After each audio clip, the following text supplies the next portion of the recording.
কোন সূরায় ১৭ জন নবীর নাম উল্লেখ করা হয়েছে? ক সূরাতুল আরাফ, খ সূরাতুল আম্বিয়া, গ সূরাতুল বাকারা, ঘ সূরাতুল আনআম।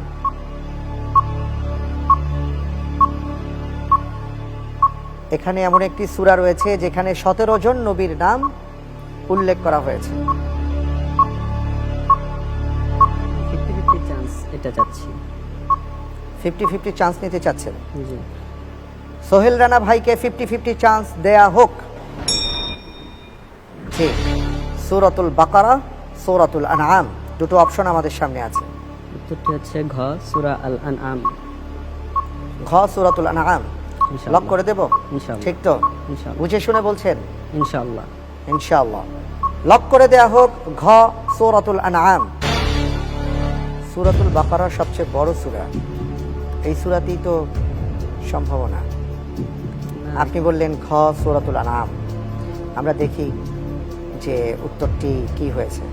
ইনশাআল্লাহ। আপনি যে উত্তরটি দিয়েছেন সেই উত্তরটি সঠিক।